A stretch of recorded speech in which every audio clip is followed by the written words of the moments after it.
وينضم إلينا من القاهرة دكتور عصام العريان القيادي في جماعة الإخوان المسلمين. دكتور، ما هو توصيفك لما يحدث داخل الإخوان؟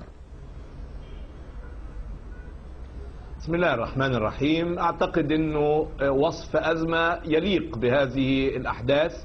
هناك أزمة بالفعل، ولكن هذه الأزمة نستطيع أن نتجاوزها وفق أعراف الجماعة ووفق لوائحها ووفق المراجعات المستمرة التي تتم فيها.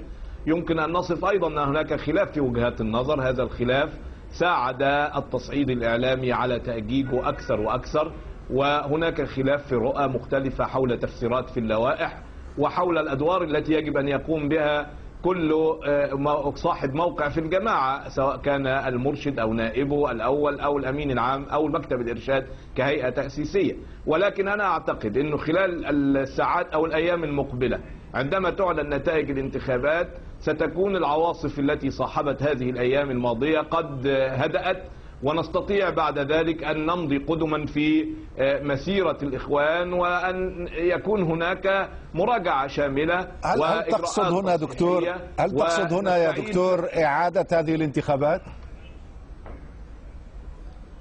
لا أعتقد أنه ستكون هناك إعادة للانتخابات إلا إذا كانت الطعون التي قد يتقدم بها البعض وجيهة جدا للدرجة التي تشكك في إجراءاتها كلها من البداية إلى النهاية. لاحظ أن الإخوان المسلمين يقومون بانتخابات في ظل تصعيد أمني غير مسبوق وملاحقات مستمرة وقيود شديدة على حركتهم، ويجب أن يوضع ذلك في الاعتبار. وفي ظل هذا أيضا لديهم حرص شديد على إعمال الشورى واحترام اللوائح واحترام إرادة الإخوان كاملة، ممثليهم في مجلس الشورى العام ومجالس شورى المحافظات.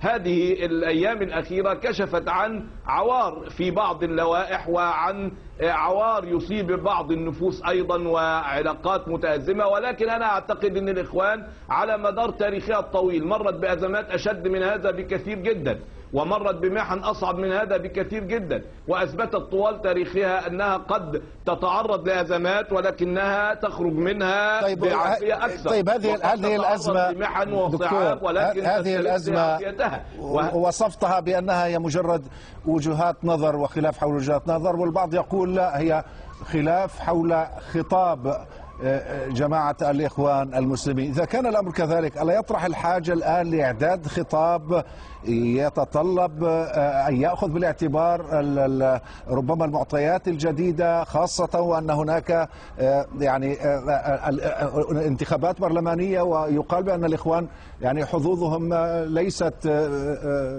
جيدة بل ضعيفة في هذه الانتخابات القادمة؟ الذين يقولون بأن حظوظ الإخوان ضعيفة يرجعون ذلك إلى غياب الإشراف القضائي وعدم شفافية ونزاهة الانتخابات العامة التي تتم وفق إرادة النظام.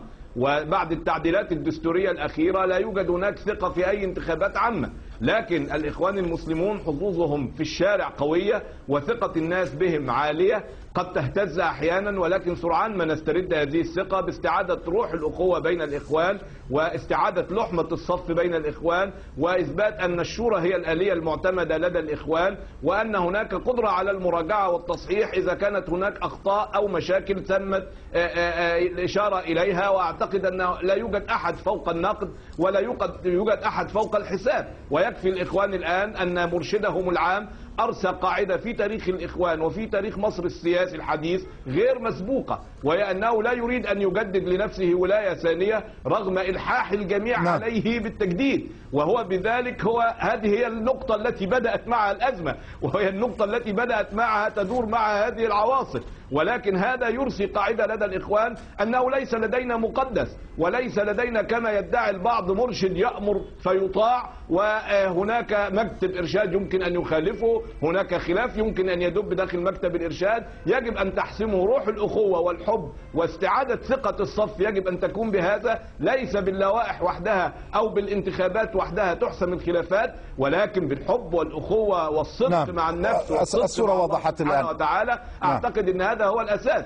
نحن أمامنا ملفات كبيرة وشائكة كإخوان مسلمين، لدينا استعادة ثقة الصف والمجتمع، لدينا العلاقة مع النظام، لدينا العلاقة مع القوى والحركات وهي قضايا كثيرة التي تخيف، قضايا كثيرة نحن نتابعها، وأيضا أنتم تعملون من أجل حلها. دكتور عصام العريان، القيادي في جماعة الإخوان المسلمين القاهرة، شكرا لك.